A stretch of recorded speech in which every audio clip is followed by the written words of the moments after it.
la ley 1996 es para mí una oportunidad de resarcir la deuda histórica que tenemos con las personas con discapacidad. Las personas con discapacidad son ciudadanas plenas. Tenemos derecho a la libertad. Creo que la ley de capacidad legal implica un cambio cultural. Tenemos que pasar de decidir por ellos a decidir con ellos. La dignidad es la base de los derechos humanos. Creo que es una oportunidad de transformación social, es una oportunidad de aprender. Es un avance en relación con las personas con discapacidad.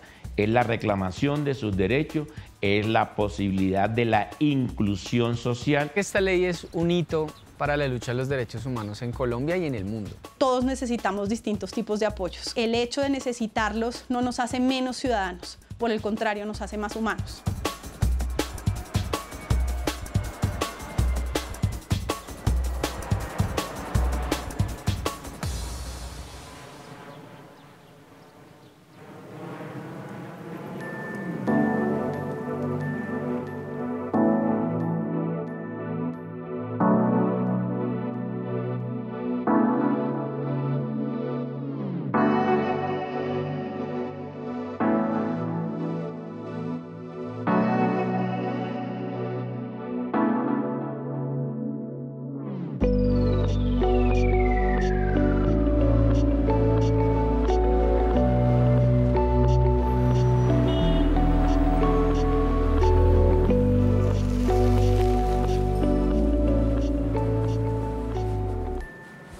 Voy a mi trabajo, a veces mi mamá me acompaña, hemos aprendido cómo coger el transporte, cómo saber el precio de cuánto vale.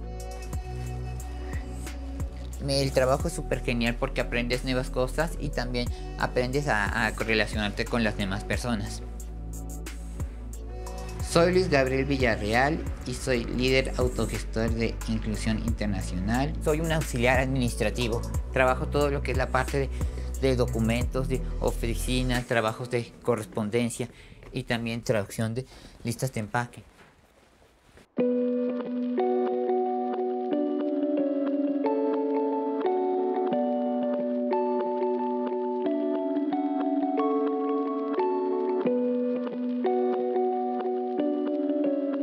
Es importante hablar de capacidad legal porque es la figura jurídica que le permite a las personas poder acceder a cosas que tienen que ver con su vida cotidiana, como abrir una cuenta en un banco, comprar una casa, hacerse un tratamiento de salud. Entonces, la capacidad legal es realmente lo que le permite a la persona ejercer derechos. Generalmente, y por no solamente los contextos sociales y económicos, sino por décadas del derecho impregnando la idea de que las personas con discapacidad no pueden tomar decisiones, pues era muy claro para la gente que las personas no tenían que tener la posibilidad de tomar derechos, porque se iban a equivocar o iban a tomar decisiones que fueran equivocadas para los terceros. Lo que presenta esta reforma es una idea completamente distinta que nace principalmente a través del movimiento social de discapacidad a nivel mundial, que fue considerar a las personas con discapacidad como sujetos políticos y en ese sentido como sujetos que tienen derechos en igualdad de condiciones con las demás personas,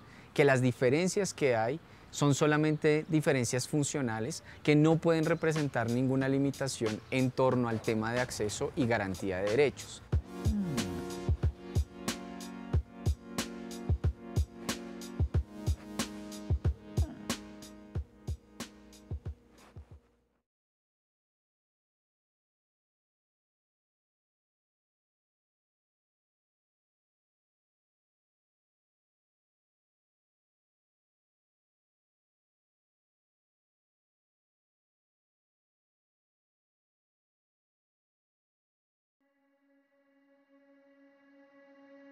Cuando se creó País, nosotros teníamos un objetivo primordial, que era básicamente posicionar el tema de la discapacidad como un asunto de derechos humanos.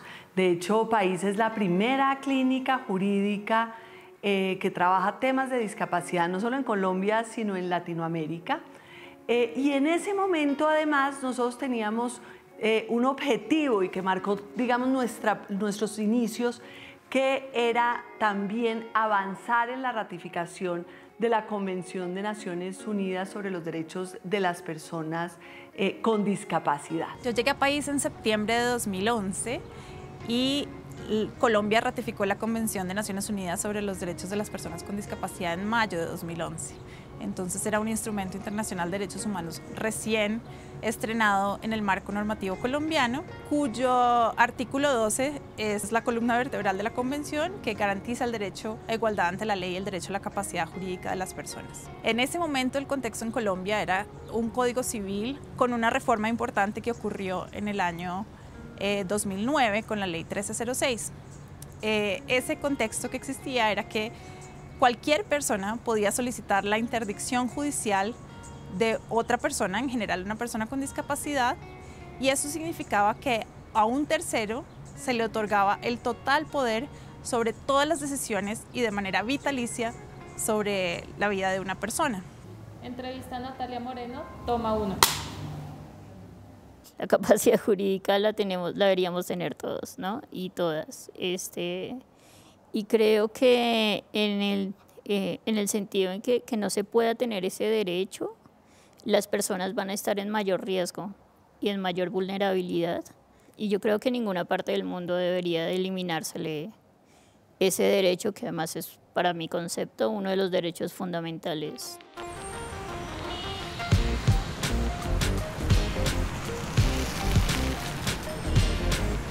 Escena 1, toma 7.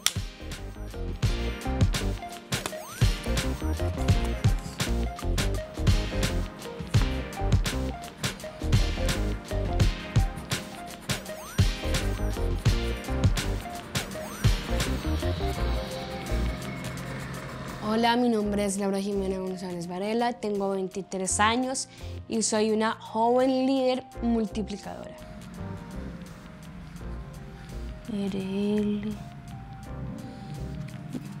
Las barreras más comunes son la discapacidad, que se burlen de uno por tener, no sé, síndrome de Down, o que tenga una discapacidad física, auditiva, que sea una persona invidente, que la gente piensa y cree que soy una joven eterna, que nosotros no hacemos nada. Tristeza al saber de que hay personas que los interdictan a ellos, que no sean capaces de pensar de que ellos también puedan ser libres algún día. Hola, amiga, ¿me ayudas a pagar el recibo del agua que no lo he pagado y se me va a vencer? Sí, aquí estamos, bueno. Ay, ayúdame. Aquí está cargando. Me dices que tengo que dictarte porque tú ya sabes que yo en esto me pierdo esta cosa. Desde que Gabo fue pequeño, siempre luchamos en la familia porque fuera lo más igualitario dentro de nuestro hogar, con sus 2 hermanas y todo. Y por eso nosotros nunca hicimos nos parecía horrible la interdicción. Aquí dice pago total, siento. Ahí dice PS pagador, ¿cierto? Sí. Un problema de la interdicción es que si ellos quieren trabajar o quieren, por ejemplo, el derecho al voto, tener muchas de estas derechos como cualquier ser humano, en la interdicción quedan totalmente abortados. Pago exitoso, lo logramos pagar. ¡Lo logramos bien! Eso. Chévere. Chévere. Ya. Listo. Entender qué era la interdicción no era fácil para las familias. Desde que nuestros hijos eran muy pequeños nos decían, no olviden, mamás, que cuando su hijo cumpla, antes de que cumpla 18 años, tienen que interdictarlo. Pero nadie sabía qué era eso. Este juicio de interdicción lo que hacía era decirnos, su hijo tiene que ser declarado como una persona incapaz absoluta ante la ley. ¿Qué significaba eso para nosotros? A nosotras nos habían dicho que eso los protegía, que era para que el día de mañana alguien hablara por ellos y estuvieran protegidos. Una sentencia judicial me declaró interdicto. Pues a mi madre le dijeron que si ello sucedía, no podían dejarme su pensión de jubilación. En ese proceso, ni siquiera me preguntaron el nombre. Llegaban a un estadio donde teníamos que declararlos incapaces y esto hacía que ellos no pudieran firmar un contrato de trabajo, que no pudieran tener ni siquiera una cuenta bancaria y que claramente pasaran a ser personas desconocidas en su actuar jurídico ante la ley esto era muy grave. Otras cosas que encontramos es que muchas veces las familias muy confiadas en la interdicción creían en sus otros hijos, en los hermanos, y lo que pasaba era que cuando morían los padres, los hermanos, los institucionalizaban y si habían bienes, pues se quedaban con ellos por fuerza de ser el curador. Eso era lo más desastroso que veíamos en esa ley, era que la persona no era tenida en cuenta para nada. Si estaba siendo víctima de abuso por parte de personas cercanas, muchas veces su denuncia no se podía hacer porque su voz ya no tenía ninguna validez. Las personas con discapacidad, sobre todo psicosocial, o que se les atribuye la condición de locas, han sido encerradas, sancionadas y sujetas a diferentes formas de violencia psiquiátrica. Antes de la ley 1996, los directores de hospitales psiquiátricos tenían la potestad de ser guardas de las personas en sus clínicas. Esto significaba que podían controlar todo el patrimonio de las personas que estaban en sus clínicas y también todas las decisiones sobre la vida de estas personas. Los pilotos que realizamos en el marco del proyecto fueron procesos o actividades que se realizaron directamente con la participación de personas con discapacidad, en este caso intelectual y psicosocial, para evidenciar que son personas que pueden tomar decisiones sobre su vida.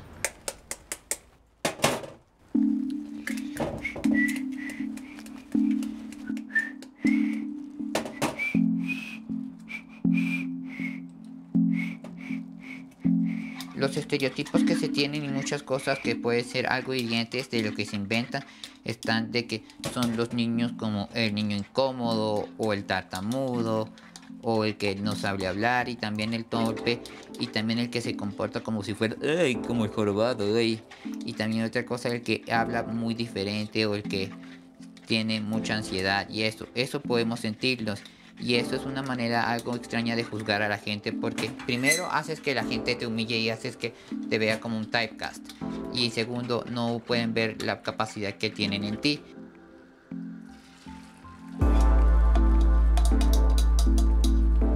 Otra cosa también muy grave que encontramos es que las personas que tenían discapacidad intelectual y eran declaradas en abandono, había un requisito en el Instituto Colombiano de Bienestar Familiar y era que estuvieran interdictos y esterilizados para ser recibidos por el Estado.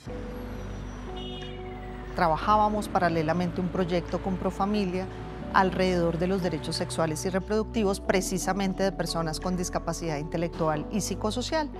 Y encontrábamos una relación muy fuerte porque en esta consejería que dan los médicos de que la persona se declarara interdicta, encontramos muchas mujeres, sobre todo, también hombres, pero muchas mujeres con discapacidad intelectual que habían sido declaradas interdictas siendo menores de edad para ser esterilizadas sin su consentimiento. Esto porque a las familias así se los aconsejaban, pero también porque en Colombia se permitía que las menores con discapacidad fueran esterilizadas por razón de su discapacidad. Esto pues claramente tenía que ver con el derecho a decidir sobre sus cuerpos, a ser informadas frente a las decisiones que tenían que tomar y pues encontramos tanto a las familias como a las mismas personas con discapacidad muy desprotegidas alrededor de estos temas y empezamos paralelamente a trabajar lo de capacidad legal, pero también el reconocimiento de sus derechos sexuales y reproductivos, que claramente son dos cosas que van de la mano. La primera sería esa, salud sexual y reproductiva. En personas con una condición de discapacidad, me gusta hablar mucho de ese, de familia, que la familia sepa que también acá estamos nosotros. Autocuidado significa también llevar un tema de las cuales hemos hablado durante pues, este poquito tiempo. Porque no solamente llevo adelante una salud sexual y reproductiva, sino que también hablo de familia, hablo de trabajo, de educación inclusiva. La que más me gusta de todas es equidad de género. Vengo acá, mira con Ani y saca los perros. Yo no quiero como ver a mis perros, como primitos. Ay, mire. los pilotos demostraron cómo sería en la práctica un modelo de toma de decisiones con apoyos, ¿no? Que era algo que costaba imaginarse en ese momento, porque estábamos tan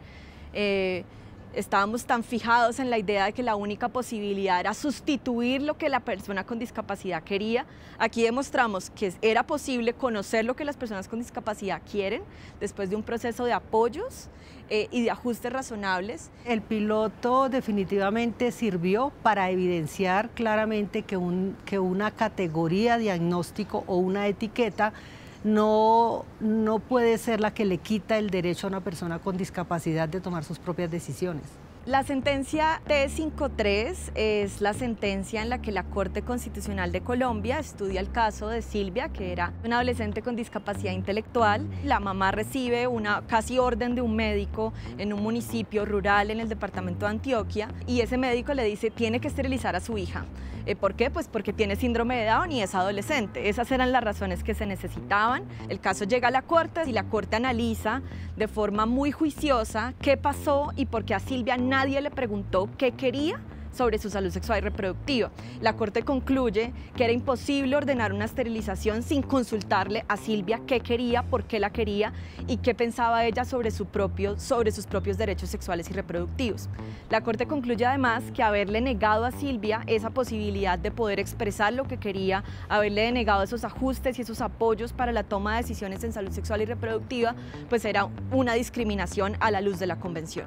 Y como si fuera poco, la Corte le ordena al Ministerio de Salud que en un tiempo establecido, desarrolle una normatividad, una resolución para regular la toma de decisiones en salud sexual y reproductiva de las personas con discapacidad en línea con la Convención y que ese proceso lo debía ser acompañado de organizaciones que trabajaran por los derechos de las personas con discapacidad y por personas con discapacidad.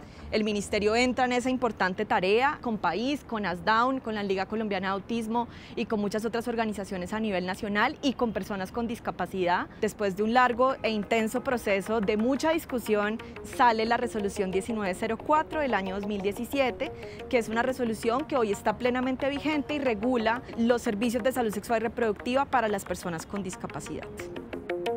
La Corte Constitucional saca una sentencia, que es la sentencia T025, que declara el estado inconstitucional de cosas por la forma como el Estado está abordando el problema del desplazamiento. En el desarrollo del seguimiento a esa sentencia, la Corte decide sacar pequeños autos, que son unas pequeñas sentencias, para referirse a las poblaciones específicas que están involucradas en el desplazamiento, porque el desplazamiento es muy diverso. Ahí puede haber personas de características étnicas distintas, mujeres, niños, niñas y adolescentes y personas con discapacidad.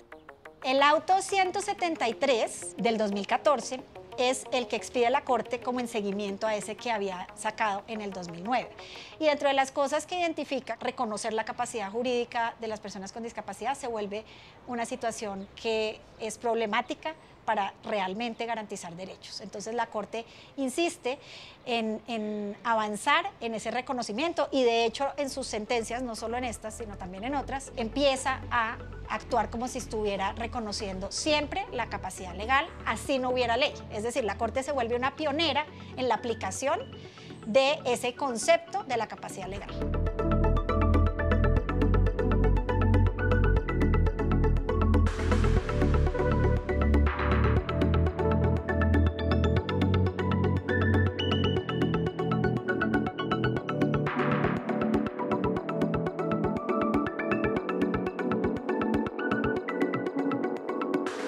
El Ministerio de Justicia y del Derecho generó la red RUNDIS, Red Universitaria para el Reconocimiento de los Derechos de las Personas con Discapacidad, que luego se transformó en la Red Tejiendo Justicia, Red Universitaria por la Igualdad, Inclusión y Transparencia. Lo importante de esta red es que convoca a 131 facultades de Derecho con consultorio jurídico en el propósito transformacional hacia la garantía de los derechos de las personas con discapacidad. Asimismo, esta red fue fundamental en la construcción y socialización del proyecto que dio origen a la Ley 1996 de 2019. La primera mesa técnica tenía varios niveles. Había uno de redacción que tenía que ver con con la construcción como de ese primer esqueleto de proyecto de ley. En esa estaban Ingrid Duque y Mario Osorio de la Universidad Externado y nosotros en País, y teníamos una mesa también un poco más ampliada en donde participaban por un lado distintos organismos, organizaciones, Presidencia de la República, el Ministerio de Justicia, la Procuraduría, la Defensoría, ASDAUN y las distintas organizaciones de personas con discapacidad y de familiares de personas con discapacidad que conformaban el Comité de Implementación de la Convención de Derechos de Personas con Discapacidad. Entonces lo que nosotros tratamos de hacer es empezar a promover el tema del cambio de paradigma hacia pasar de la sustitución en la toma de decisiones a un apoyo en la toma de decisiones, empezar a abrir el espacio para mirar, bueno, ¿y eso cómo se materializa en la práctica? ¿Por qué tenemos que apostarle a eso? Y esa fue realmente un centro de nuestros inicios, que era, como digo, poner temas novedosos y temas que nosotros considerábamos iban a avanzar y cambiar también la vida de muchas personas con discapacidad. La Coalición Colombiana por la Implementación de la Convención de Discapacidad fue un proceso político muy importante porque en Colombia hay una tradición importante de movilización social, por ejemplo, del movimiento afro, del movimiento de mujeres, del movimiento contra crímenes de Estado, que tenía más de 20, 30 años trabajando para hacer incidencia internacional. A diferencia de estos movimientos, el movimiento de personas con discapacidad nunca había tenido la experiencia de hacer incidencia internacional para demandar que el Estado colombiano ajustara sus políticas y prácticas a los estándares internacionales de derechos humanos. Entonces, dado que la Convención sobre los Derechos de las Personas con Discapacidad se ratificó en Colombia en 2011, en el año 2012, hicimos un llamado para que diferentes organizaciones de la sociedad civil que trabajaban en temas de derechos de personas con discapacidad, tanto lideradas por personas con discapacidad como que prestaban servicios a personas con discapacidad y sus familias, también por la academia, nos uniéramos para pensar cómo hacer incidencia y aprender cómo es el proceso de hacer incidencia ante Naciones Unidas. En ese espíritu, es para mí, como presidente del Consejo Nacional de Discapacidad y director del Plan Presidencial de Inclusión de Personas con Discapacidad, un honor encabezar esta delegación que empieza este diálogo por primera vez.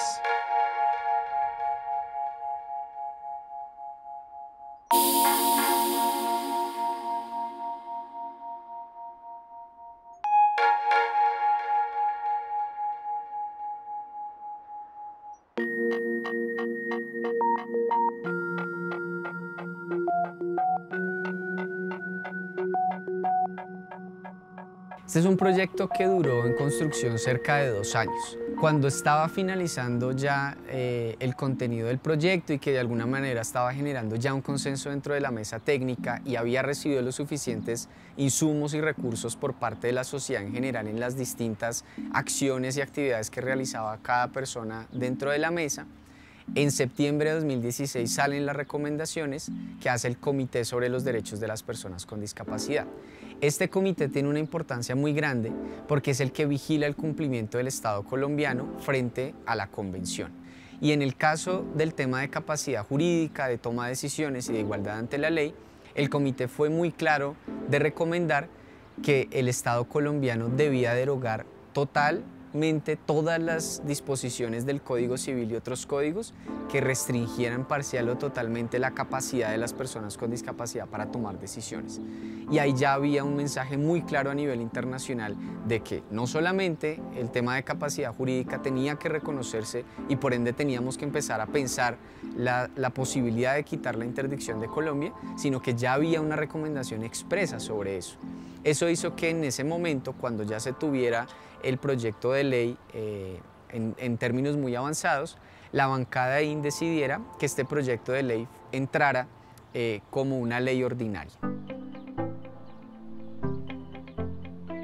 La bancada IN fue algo muy orgánico. La gran Angélica Lozano, que quiero y admiro tanto, fue nuestra socia que nos ayudó a mapear que otras personas, que otros congresistas de otros partidos políticos podían tener el interés de esto. También había un representante de la Cámara que se llamaba Federico Hoyos en ese momento, muy del Centro Democrático, pues, que era el partido de oposición al gobierno del que yo hacía parte. Entonces logramos como sumar fuerzas de todos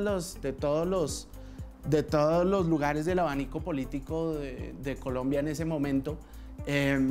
Y eso fue clave también, porque no queríamos como que esto se sintiera algo partidista o una imposición gobernista, sino que esto fuera pues amplio.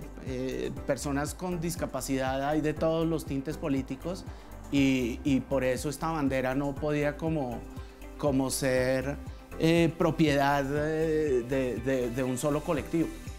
Ya en 2018, sin embargo, que entramos en un cambio de gobierno, cambia presidente de la República, pero también cambia el Congreso, Angélica Lozano deja de ser representante de la Cámara y pasa a ser congresista como senadora. Su trabajo por los derechos de las personas con discapacidad es reemplazado por Juanita Gubertus, que entra a liderar todo el proceso con este proyecto de ley.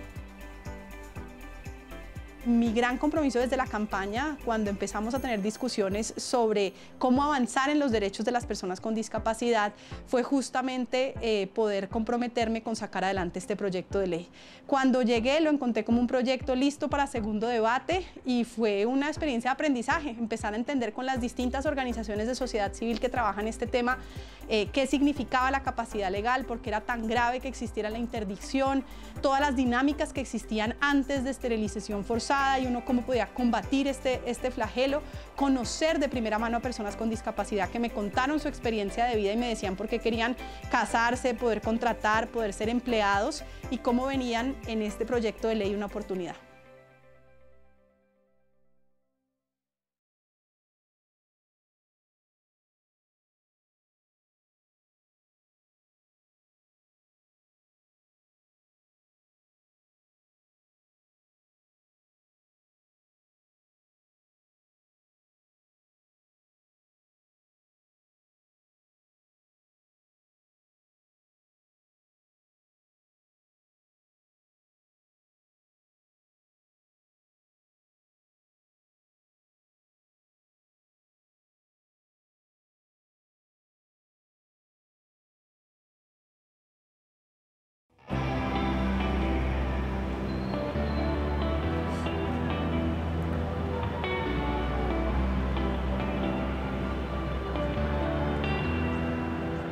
A lo largo de la historia, las personas con discapacidad han sido encerradas, esterilizadas, interdictadas, excluidas del sistema educativo, excluidas del sistema laboral, han sido sometidas a eugenesia porque se considera que son menos merecedoras de una vida plena.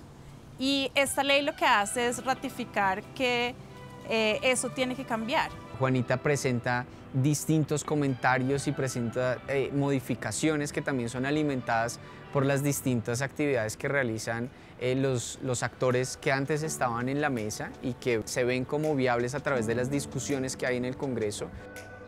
En plenaria de la Cámara, ya Juanita logra que el proyecto pase y por lo tanto ya tenemos 2 de los 4 debates aprobados. Muchísimas gracias a todas las bancadas que han apoyado fervientemente este proyecto. Hoy damos un paso muy importante en Colombia. Estamos reconociendo que las personas con discapacidad tienen los mismos derechos que todos los colombianos. Ya en 2019, el proyecto, ya al terminar su aprobación en Cámara, pasa a Senado y ahí queda bajo el liderazgo del senador Miguel Ángel Pinto en ese momento. Y con él se empieza a dar ya los últimos 2 debates, que es un debate en comisión de Senado y un debate en plenaria del Senado. Y esto hace que ya el 26 de agosto de 2019 finalmente tengamos la victoria de lo que es la ley sobre capacidad legal.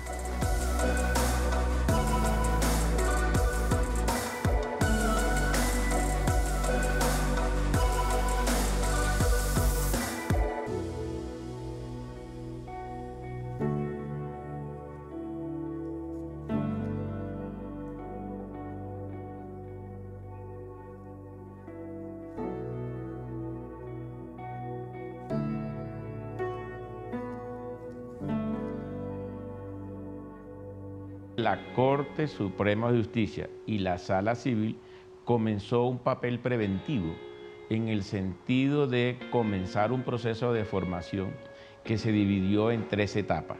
La primera etapa que la hicimos fue el proceso de explicar un poco la parte histórica de esa ley. La segunda fase fue explicar toda la parte sustancial de la ley y la tercera fase fue explicar todo el tema del procedimiento, porque la ley establecía el proceso de inclusión en el contexto social y entender que las personas con discapacidad, a partir de la ley, tenían capacidad de ejercicio para poder disponer de sus derechos patrimoniales, familiares y personales. Sí hay una concepción muy arraigada de que como así, que hoy no los podemos declarar incapaces absolutos, ¿no? Porque si no estaban bien de la cabeza, ¿cómo? Y creo que cambiar esa concepción nos va a llevar bastantes años, poder mostrarles que el centro de la ley es la persona con discapacidad, que hoy todo gira y debe girar en torno a conocerlo, a saber quién es y a saber qué apoyos le debemos dar si los requiere para garantizar que su voz y sus decisiones sean tenidas en cuenta. Que haya una ley que le diga a la sociedad que todas las personas tienen capacidad legal, que todas las personas tienen derecho a tomar decisiones que son relevantes para ellas y que van a ser válidas. Para mí es muy claro que mi experiencia personal como familia de una persona con discapacidad sería otra si no existiera esa herramienta jurídica. Volteate que quiero ver tu camiseta por dentro. Ahora sí, mira por acá. Hola Laura, cuéntanos qué es lo que estás haciendo en las elecciones en este día. Bueno, mi rol es observar cómo van las votaciones, si han hecho bien las cosas, la repartición de los tarjetones de cada uno de los partidos. Fui observadora electoral. Eso se trata de estar observando de que el papel de los jurados, que lo hagan bien, que todo esté legalmente bien hecho, para que pues, nuestros votos pues, salgan bien, ¿no? Nuestra idea con este proyecto es, además de poder recabar información, de crear insumos para poder crear recomendaciones para las autoridades electorales, es también tratar de incluir a las personas. Y una de las cosas que más nos gustó es que los observadores se volvieron unos focos de educación dentro de sus familias, se volvieron expertos en temas electorales y empezaron a explicarle a sus familias sobre las votaciones, sobre los procedimientos, sobre la forma en la que se elige a la gente, sobre lo que se iba a elegir. Ellos fueron capacitadores dentro de sus entornos y eso nos pareció un resultado muy, muy positivo. ¿Cómo te ha ido con tus compañeros de trabajo? Excelente, los amo, de verdad que sí. Los amo. En este momento, ver a personas con discapacidad teniendo una labor relevante en el proceso electoral es realmente ver que las personas con discapacidad, gracias a este proceso que tiene que ver con esta ley y que tiene que ver con un movimiento que está hablando de estos derechos, están en el espacio público, están tomando una acción política y ciudadana relevante y tienen unas posibilidades enormes de incidir en transformaciones que tienen que ver con eso. Eso también es parte del proceso del derribamiento de esas barreras actitudinales, de esa actitud como de que yo de pronto no le hablo a ella porque no sé si me va a entender. No, claro que posibilidades de comunicaciones hay muchas y lo interesante de esto es que la discapacidad es una manifestación de la diversidad y nosotros somos diversos. Pretender que seamos una sociedad de personas todas homogéneas es, por un lado, desconocer la realidad y por otro, también perderse de mucha riqueza que da.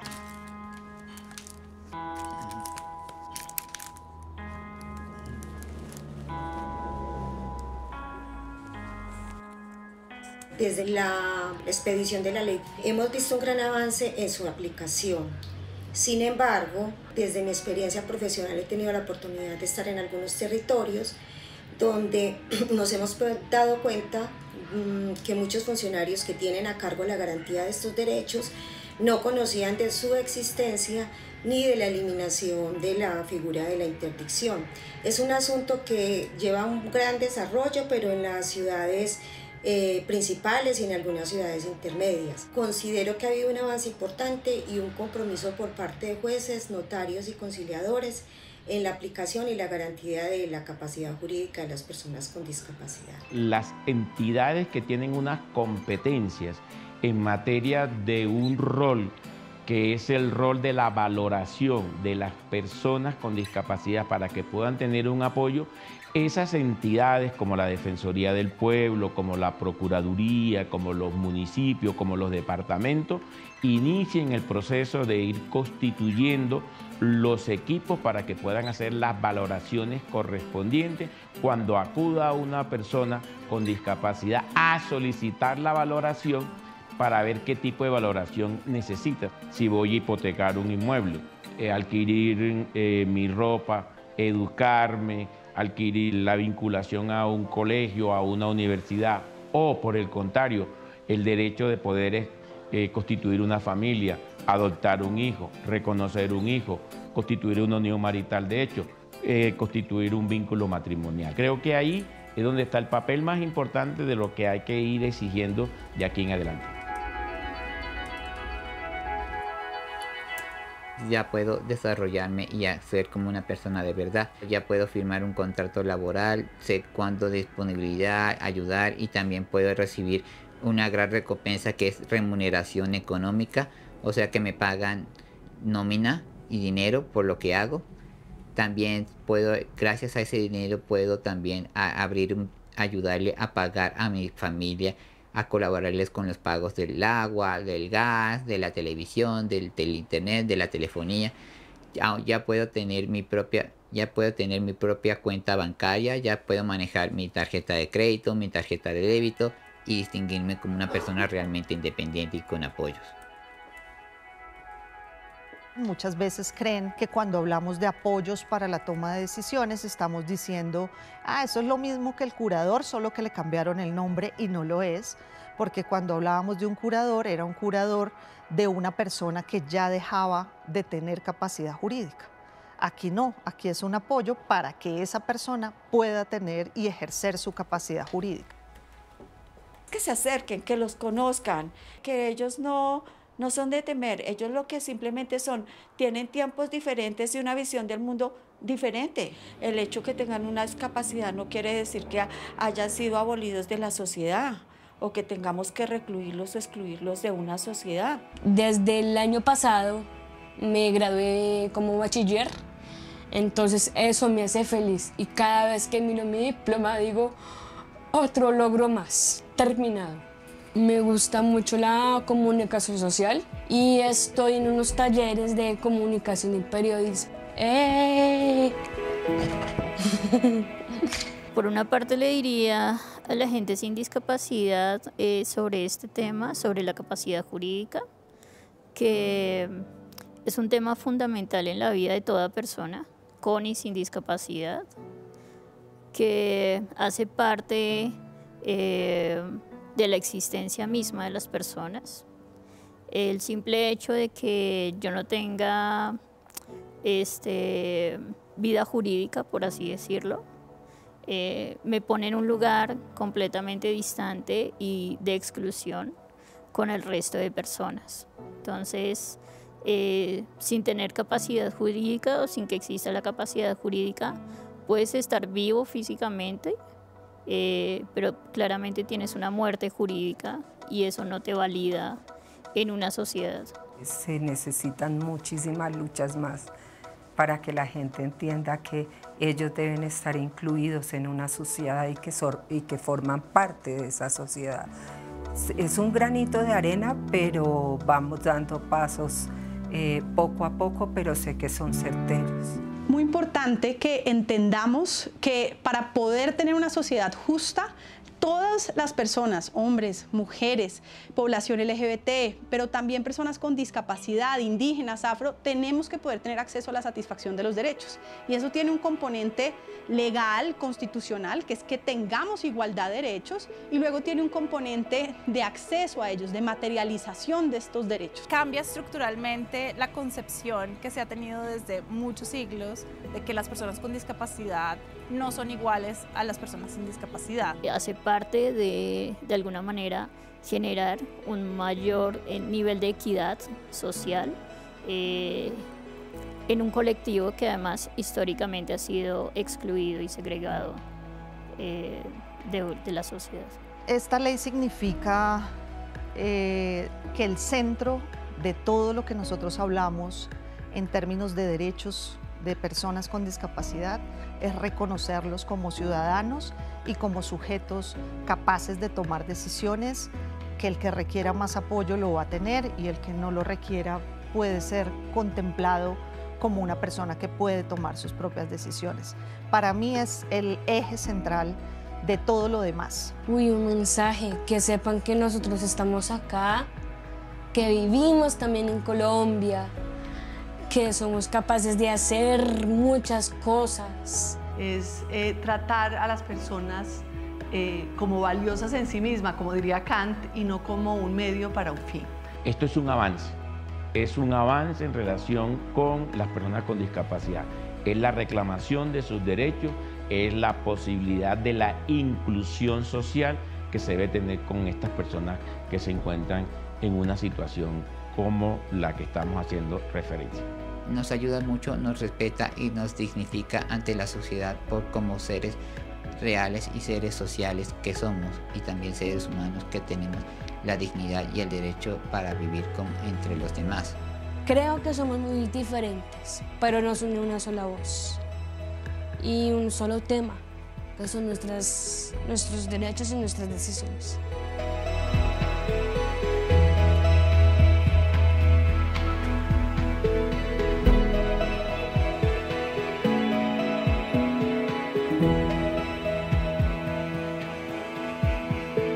Está prendido.